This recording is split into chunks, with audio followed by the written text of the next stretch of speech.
السلام عليكم ورحمة الله وبركاته. الحمد لله رب العالمين والصلاة والسلام على سيدنا محمد وعلى آله وصحبه أجمعين وما توفيقي إلا بالله لا حول ولا قوة إلا بالله العلي العظيم سبحانك لا علم لنا إلا ما علمتنا إنك أنت العليم الحكيم. கண்ணியத்திற்குரிய பெரியோர்களே, அன்பார்ந்த சகோதரர்களே, ஒரு மனிதன் மறு உலகில் வெற்றி பெற வேண்டுமானால் அவனுடைய உள்ளத்தை தூய்மைப்படுத்த வேண்டும்.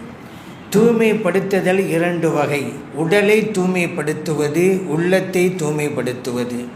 உடலுக்கு ஏதாவது ஒரு நோய் வந்துவிட்டால் அதை அகற்ற வேண்டும் என்று நாம் மிகவும் ஆர்வத்தோடு இருக்கிறோம். அதற்குண்டான முயற்சிகளை நாம் மேற்கொள்கிறோம். ஆனால் இந்த முயற்சி நம்முடைய உள்ளத்திற்கு நோய் வருகின்ற போது இருப்பதே இல்லை. உள்ளத்திற்கு நோய் உண்டா என்கின்ற சிந்தனையே நமக்கு இல்லை. நாம் சாதாரணமாக இருந்து கொண்டிருக்கிறோம். அப்படி இருப்பது தவறானது. உள்ளத்திற்கும் நோய் உண்டா என்று நீங்கள் கேட்கலாம். உண்டு. ஒரு மனிதனுடைய உள்ளத்தில் சந்தேக உணர்வு இருக்கிறது, காழ்ப்புணர்ச்சி இருக்கிறது, விரோதம் இருக்கிறது, குரோதம் இருக்கிறது, பகைமை உணர்வு இருக்கிறது, கள்ளம் இருக்கிறது, கபடம் இருக்கிறது. இதுவெல்லாம் உள்ள நோய்கள். இந்த உள்ள நோய்களை அகற்றி உள்ளத்தை தூய்மைப்படுத்த வேண்டும். அதனால தான் இறைவன் சொன்னான், இல்லாமன் அத்தல்லாஹ பி கல்பின் சலீம். சலாமத்தான கல்போடு இறைவனிடம் ஒருவன் வர வேண்டும் என்று இறைவன் சொல்லித் தருகிறான். சலாமத்தான கல்பு என்றால் மாசற்ற உள்ளத்தோடு வர வேண்டும். அவனுடைய உள்ளத்திலே எந்த கள்ளமும் கபடமும் இல்லாத அற்புதமான தூய உள்ளத்தோடு இறைவனிடம் வர வேண்டும். அப்பொழுதுதான் அவன் வெற்றி பெற முடியும் என்று இறைவன் குர்ஆனிலே சொல்லி காட்டுகிறான். அதே போல இன்னொரு இடத்திலே இறைவன் சொன்னான், அது அஃப்லஹ மன் ஸக்காஹா. யார் உள்ளத்தை தூய்மைப்படுத்துகிறாரோ அவர் வெற்றி கண்டார். வகத் ஹாப மன் தஸ்ஸாஹா. யார் உள்ளத்தை மாசுபடுத்தினாரோ அழுக்குப்படுத்தினாரோ அவர் தோல்வி கண்டார் என்று இறைவன் சொல்லித் தருகிறான். இதை இறைவன் சொல்வதற்கு 11 சத்தியங்களை செய்தான். வஷ்ஷம்சி வதுஹாஹா வல்கமரி இதா தலாஹா வன்னஹாரி இதா ஜல்லாஹா என்று இறைவன் சத்தியங்களை செய்து கொண்டே இருக்கிறான்.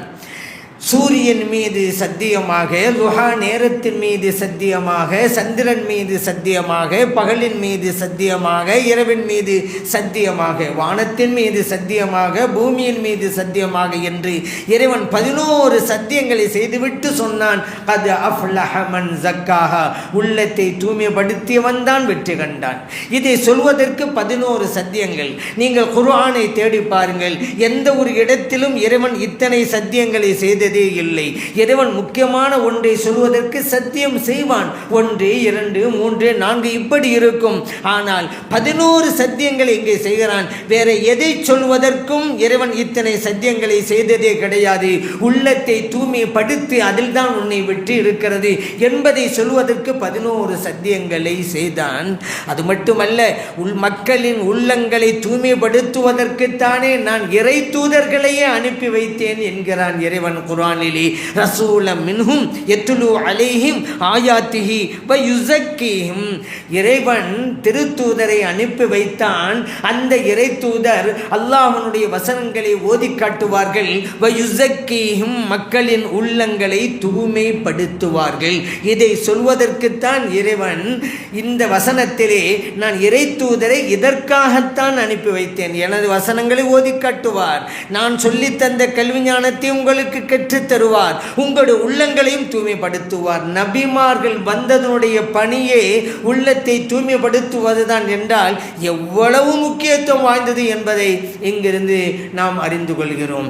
அதே போல உள்ளத்தை தூய்மைப்படுத்துவது இது நம் கையில் இருக்கிறதா? நம் கையில் இருக்கிறது. இறைவனுடைய அருளால் தான் இதை நிறைவேற்ற முடியும். நம்முடைய கையில் இருக்கிறது என்றால் முயற்சி நம்முடையது.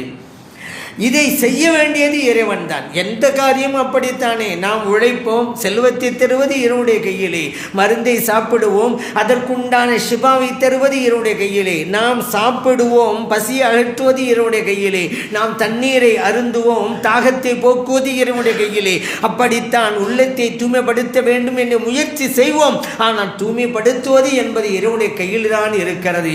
ஆகவே இறைவனிடம் நாம் கேட்டுக்கொண்டே இருக்க வேண்டும். செல்வத்தை கேட்கிறோம் அல்லவா, குழந்தை செல்வத்தை கேட்கிறோம் அல்லவா, உடல் ஆரோக்கியத்தை கேட்கிறோம் அல்லவா, அதுபோன்றுதான் இறைவா எனது உள்ளத்தையும் தூய்மைப்படுத்துவாயாக என்று கேட்க வேண்டும். நபி ஸல்லல்லாஹு அலைஹி வஸல்லம் கூட ஒரு துஆவை சொல்லி கட்டுறாங்கல்ல, முஸ்லிமிலே பதிவு செய்யப்பட்ட ஹதீஸ், அல்லாஹும்ம ஆத்தி நஃப்ஸி தக்வாஹா, இறைவனை எனது உள்ளத்திற்கு இறையை சேர்த்தை தருவாக, வஸக்கிஹா எனது உள்ளத்தை நீ தூய்மைப்படுத்துவாக, பிரார்த்தனையை கற்றுத் தருகிறார்கள் கண்மணி நாயகம் ஸல்லல்லாஹு அலைஹி வஸல்லம் அவர்கள். காரணம் என்ன?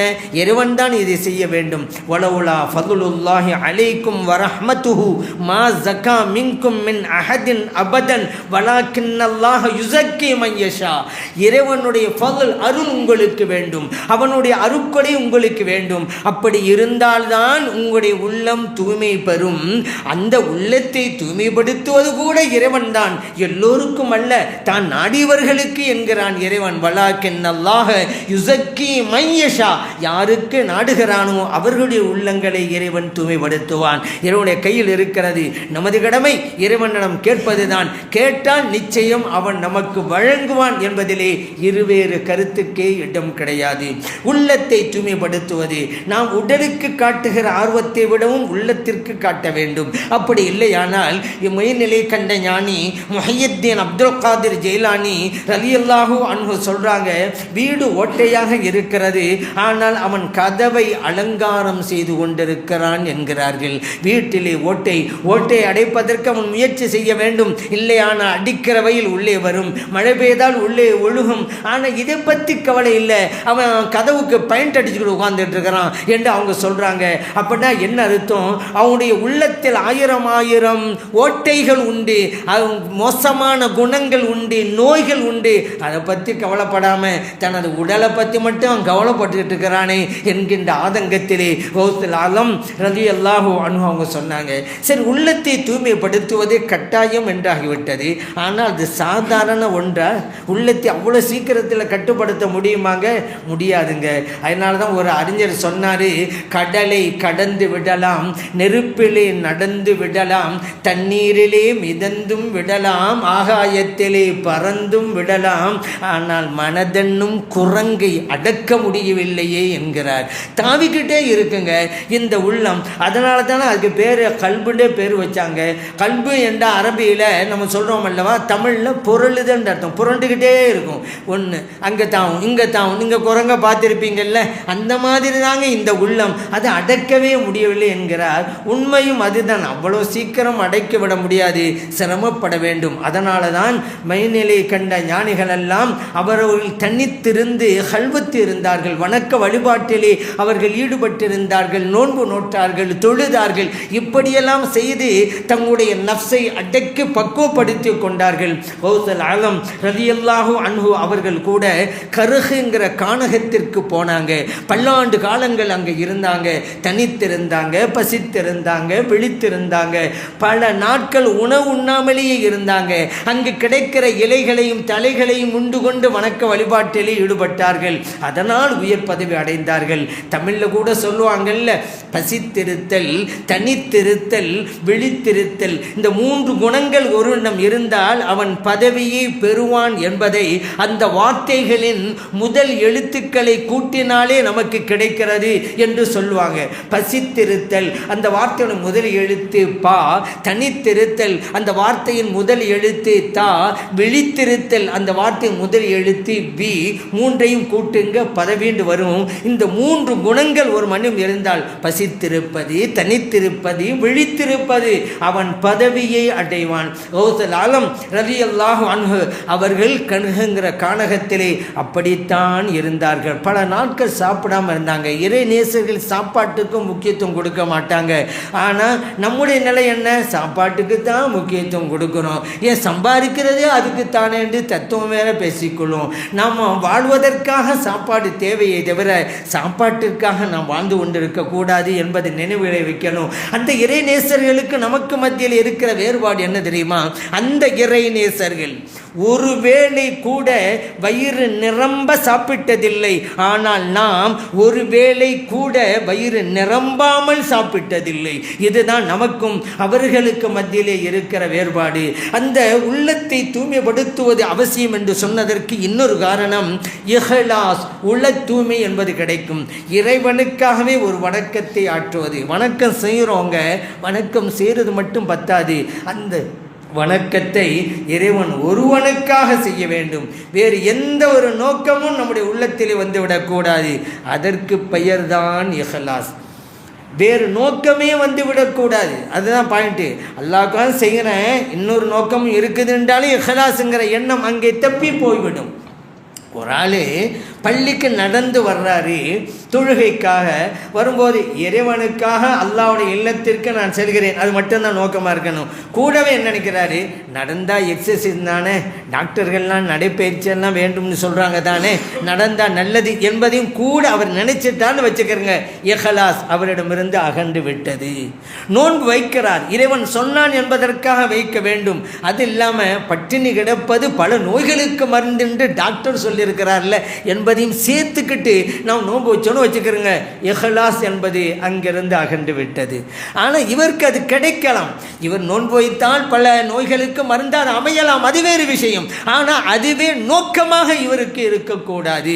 நடைப்பயிற்சியிலே நல்லது இருக்கிறது உண்மைதான், ஆனால் அதுவும் எனக்கு ஒரு நோக்கம் என்று வந்துவிடக்கூடாது. குர்ஆனையே ஒருவர் எழுதுகிறார், நல்ல காரியம், இறைவனுடைய வேதத்தை எழுதுகிறேன், அதோடு நிற்கணும், அப்போதான் இஹ்லாஸ். நான் இப்படி எழுதுவதன் மூலமாக நான் எழுத்து பயிற்சியையும் எடுத்துக்கொள்கிறேன் அல்லவா, அரபி எழுத்தை அழகாக எழுதுகிற ஒரு முறையும் நான் கற்றுக்கொள்கிறேன் அல்லவா, நினைச்சாலும் வச்சுக்கிறேங்க. போச்சு அங்கே இஹ்லாஸ் என்றால் இறைவன் ஒருவன் தான் அங்கே நிற்க வேண்டும். அதற்கு பெயர் தான் இஹ்லாஸ். அந்த இஹ்லாஸ் என்றால் இறைவனுக்காக, இறைவனின் பொருத்தத்திற்காக, இறைவனுடைய தரிசனத்திற்காக, இறைவனுடைய திருமுகத்திற்காக அப்படி இருக்கணும். ஆனால் இன்றைக்கி நிறைய பேர் வணக்கம் செய்கிறாங்க, ஒரு 2 காரணத்துக்காக செய்கிறாங்க. ஒன்று என்ன, 4 பேர் நம்மளை பாராட்டணும், அதுக்காக வேண்டி இவர் தான் இப்போ வாரி வழங்கும் பாரி வள்ளல் அப்படிங்கிறதுக்காக வேண்டியே காசு அள்ளி அள்ளி கொடுப்பாங்க. அதே போல் இறையில்ல கொடை வள்ளலாம், பள்ளியாசலுக்கே கொடுத்துட்டு இருக்காங்களாம். இறையில்ல கொடை வள்ளன்னு அவங்க பட்டமா, இந்த பட்டத்துக்காண்டி கொடுக்குறீங்கள. ஆனால் மக்கள் கொடுத்தாங்க, இவருக்கு நோக்கம் இல்லைன்னா அது வேறு விஷயம். ஆனால் இப்படியெல்லாம் மக்கள் சொல்கிறாங்க, நம்ம பள்ளிக்கு கொடுக்க வேண்டியதாண்டு நினைச்சாலும் வச்சுக்கிறோங்க. இஹ்லாஸ் அங்கே இல்லாமல் போய்விடும். ஆகவே தான் மிகப்பெரிய தொழுகையாளிங்க சொல்லுகா என்ன இஷ்ராக்குன்னு அப்படி தொழுகிறாங்க. என்ன தன்னை பாராட்ட வேண்டும் என்பதற்காக ஒரு தொழுதால் அவருடைய தொழுகையின் மூலம் எந்த பலனையும் பெற முடியாது என்பது மட்டுமல்ல, அவருடைய தொழுகைக்காக அவர் தண்டனையை பெறுவார் இறைவனிடத்திலே. வயலுல்லில் முஸல்லீன் அல்லதீனஹும் அன் ஸலாத்திஹிம் சாஹூன், கவனக்குறைவாக தொழுகிறார்களே அவர்களுக்கு வயல் நரகம் காத்திருக்கிறது என்கிறான் இறைவன். அவங்க நன்மை கிடைக்காது, அது மட்டுமா தண்டனை. எனக்காக தானே வணங்கணும், நீ மனுஷனுக்கா வணங்கினேன். இப்போ பாருங்கள், இதுதான் ஷிர்க்குங்கிறது. ஷிர்குல் அஸ்கர், வஹாபியிட்ட ஷிர்குல் அஸ்கர் நிறைய இருக்கும். நம்மளை பார்த்து தராக போனோன்னு எனக்கு ஷிர்க்கு சேருங்க ஷிர்க்கு சேருங்க. வஹாபியிட்ட பாருங்கள் ஷிர்க்கு இருந்துக்கிட்டே இருக்கு. ஏன் அல்லாதோருக்க வணக்கம் செய்கிறாங்க.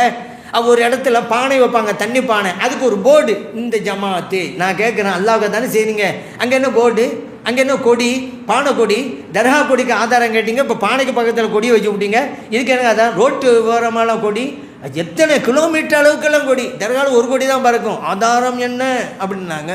ரோட்டு எல்லாம் கிலோமீட்டர் கணக்கில் கொடி பறக்குது, இதுக்கெல்லாம் என்ன ஆதாரம்?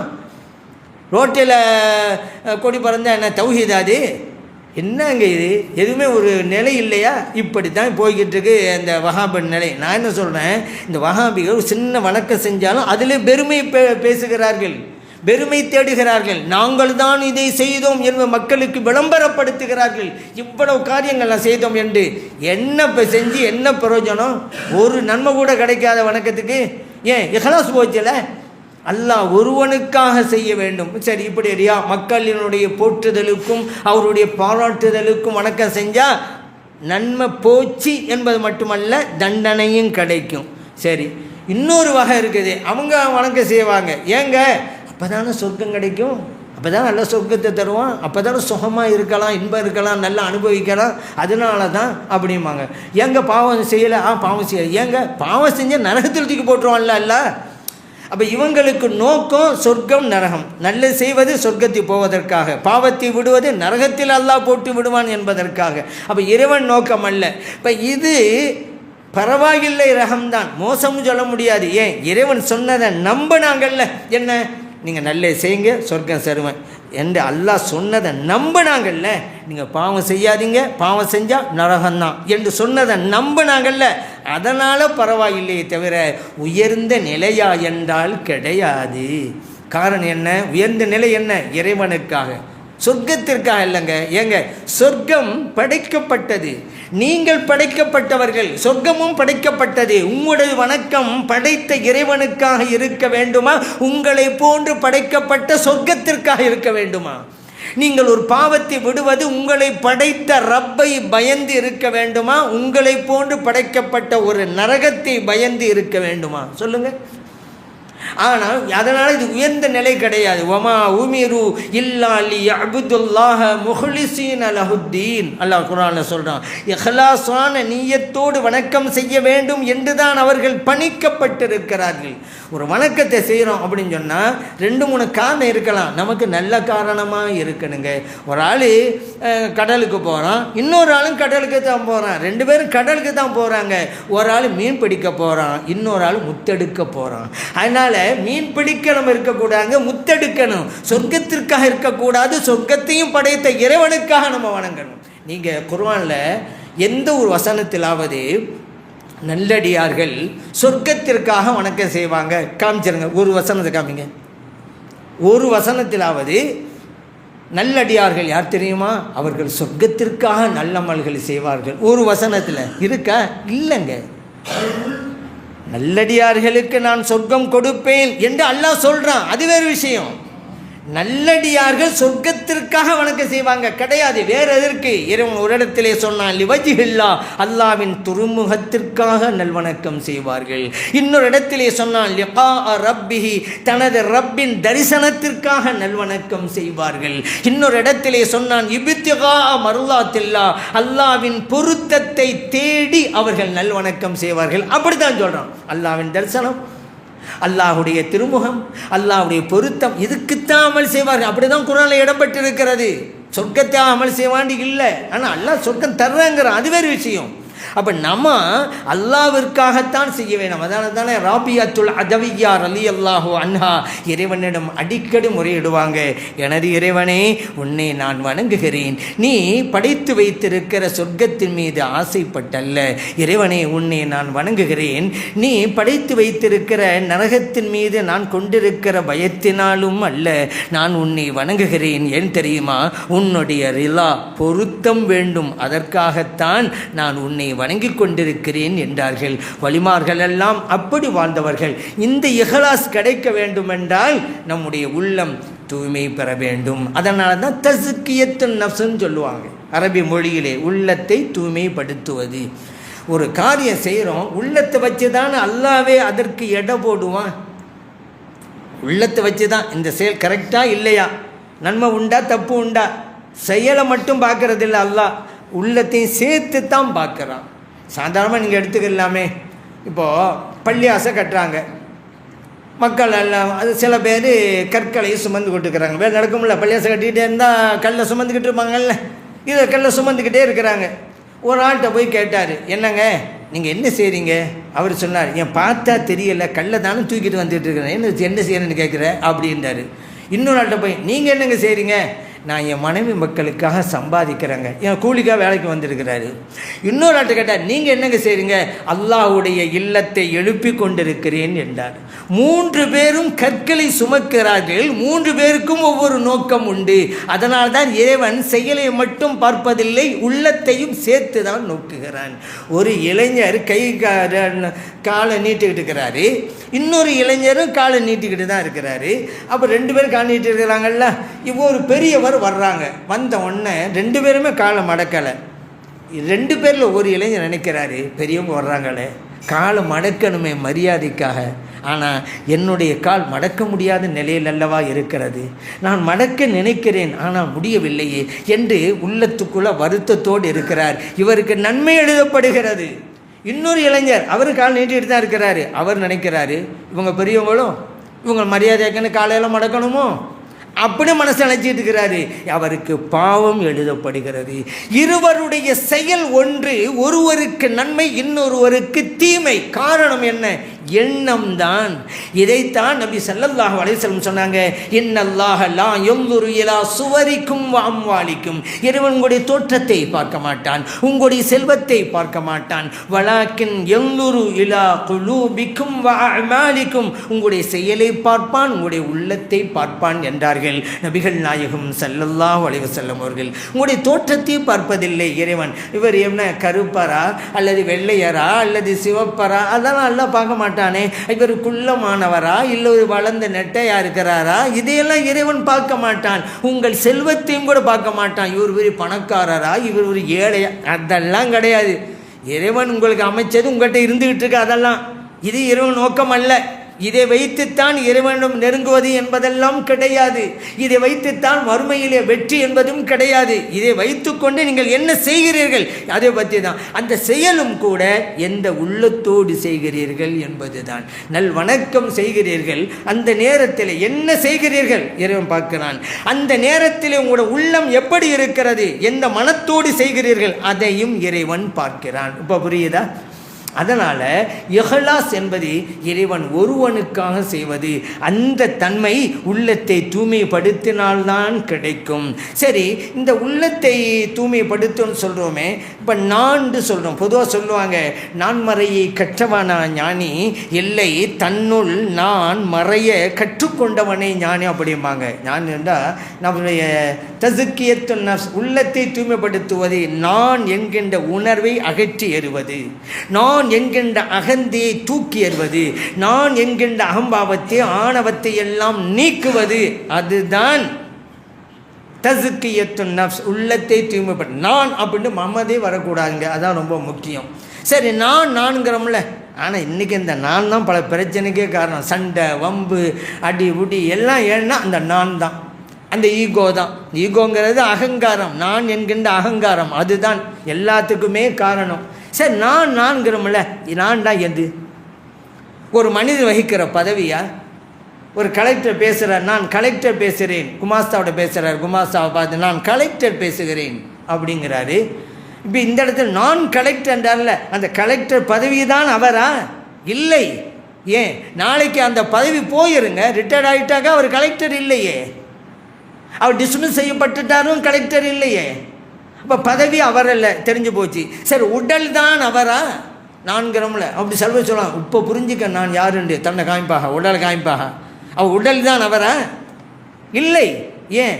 உடல் கொஞ்ச நாளைக்கு இருக்கும், அப்புறம் இல்லாமல் போயிருமாங்க. ஒரு ஆள் மூத்தா போயிட்டான்னு வச்சுக்கிறோங்க, அடக்கம் செஞ்சாச்சு, ஒரு 10 வருஷம் கழிச்சு அந்த இடத்த தோண்டுங்க, உடல் இல்லையே, அவர் இருக்கிறார்ல. யார் மூத்தா போனாரோ அவர் இருக்கிறாரு, உடலை காணோம். அவள் உடல் தான் அவரா? உடல் அழிந்து விட்டால் அவர் இல்லாமல் போயிருக்க, நான் அவர் இருக்கிறாரு, மறுமையில் எழுப்பப்படுவார், சொர்க்க நரமெல்லாம் இருக்குத. அப்போ அவர் இருக்கிறார், உடம்பு இல்லை. இப்போ நான் சொன்ன இந்த உடம்பும் அல்லண்டு ஆகிப்போச்சு. நிறைய பேர் இந்த உடம்பை தான் நான் சொல்லிக்கிட்டு திரியிறாங்க நிறைய பேர். ஏங்க, ஒரு ஆள் மூத்தா போயிட்டார் கூட அவர் பேரே கிடையாதுங்க. ஒரு ஆள் மூத்தா போயிட்டார், என்ன சொல்லுவாங்க? மையத்தை எப்போ எடுக்கிறாங்க கேட்பாங்க. மையத்தை எடுத்தாச்சா அப்படி தான் கேட்பாங்க. அப்துல் காதர் பாயை எடுத்தாட்டா, அப்துல் காதர் பாயை கொண்டு விட்டு போயிட்டாங்களா, அப்துல் காதர் பாயை எப்போ எடுக்க போகிறாங்க எல்லாம் கேட்பாங்களே. அப்துல் காதர் பாய்ங்க வார்த்தை கிடையாது, மையத்தை எப்போ எடுக்க போகிறாங்க, அவ்வளோதான். மையத்தை எடுத்தாச்சா.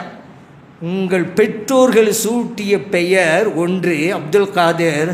உங்களுடைய உடம்பிலிருந்து உயிர் பிரிந்தவுடன் மக்கள் உங்களுக்கு சூட்டுகின்ற பெயர் மையத், பிணம். இவ்வளவுதான். நீங்கள் நான்கிறீங்க. உயிர் பிரிஞ்ச உடனே மக்கள்லாம் உங்களை மையத்தில்தாங்க பேசுகிறாங்க. பெற்றோர்கள் சூட்டிய பேர் காணாமல். இப்போ இதில் என்ன வழங்குது? இந்த உடல் நீங்கள் அல்ல. உண்மையும் அதுதான். இப்போ ஒன்றும் ஆனால் ஒரு மோத்தா பண்ணான்னு வச்சுக்கிறேங்க. எங்கள் காட்டில் மோத்தா போயிட்டார். எப்படி? புலி அவளை அடித்து சாப்பிட்டுருச்சு. அவர் உடம்புல எதுவுமே கிடையாது, மோத்தா போயிட்டார். புலி உடம்பும் இல்லை. இப்போ அவர் இருக்கிறாரா இல்லையா? மறுமையில் எழுப்பப்படுவாரா இல்லையா? ஏன் உடம்பு தான் இல்லையே, புலி சாப்பிட்டுருச்சே. கடலில் ஒரு நாள் பயணம் போனார், கீழே விழுந்துட்டார் கடலில்.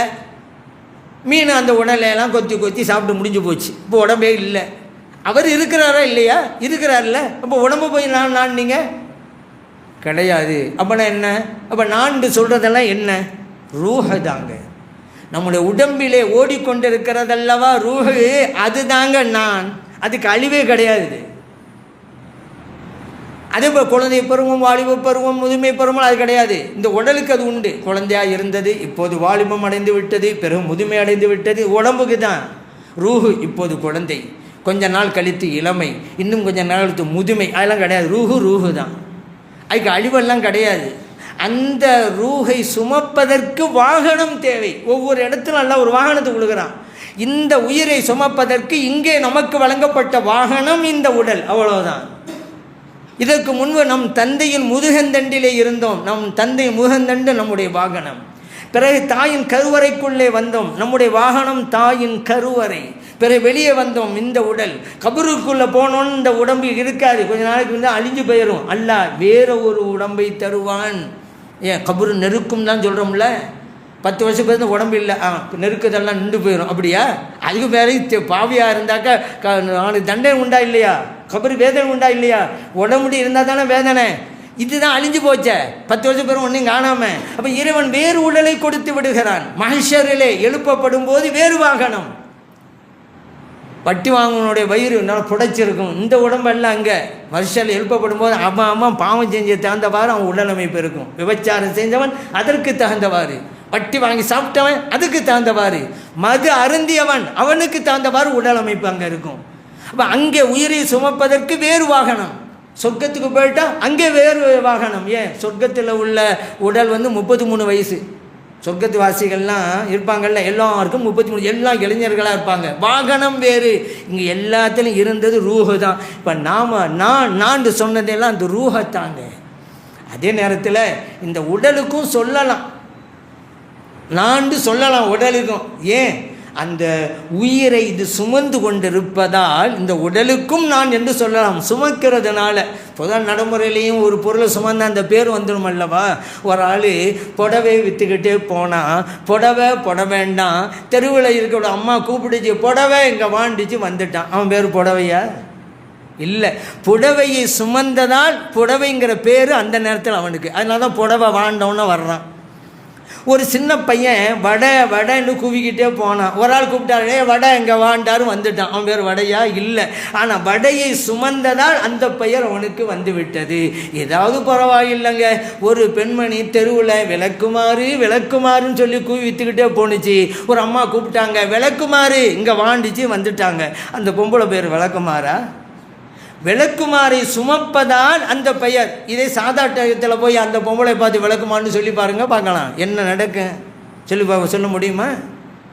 ஒரு பொருளை சுமக்கின்ற போது அந்த பெயர் வருகிறது. அப்போ இந்த உடலுக்கும் நான் சொல்கிறோம். காரணம் அந்த ரூஹை இது சுமப்பதால், அவ்வளவுதான். ஆக அந்த நான் என்று சொல்கிறோம் அல்லவா, அந்த ரூஹை தூய்மைப்படுத்த வேண்டும். எப்படி உடலை தூய்மைப்படுத்துறதில் கவனம் செலுத்துகிறோமோ, நம்முடைய ரூஹை நாம் தூய்மைப்படுத்த வேண்டும். பசின்னு வந்துட்டால் நம்ம எதாவது சாப்பிட்டு பசி அடக்கிறோமோ உடலுக்கு, நம்முடைய ரூஹுக்கும் பசி உண்டு. நிறைய இபாதத்துகள் செய்து ரூஹின் பசியை அகற்ற வேண்டும். அத்தகைய நல்ல வாக்கியத்தை எல்லாம் அல்ல இறைவன் நமது அனைவருக்கும் தந்தல்வானாக. ஆமீன். அல்ஹம்துலில்லாஹி ரப்பில் ஆலமீன்.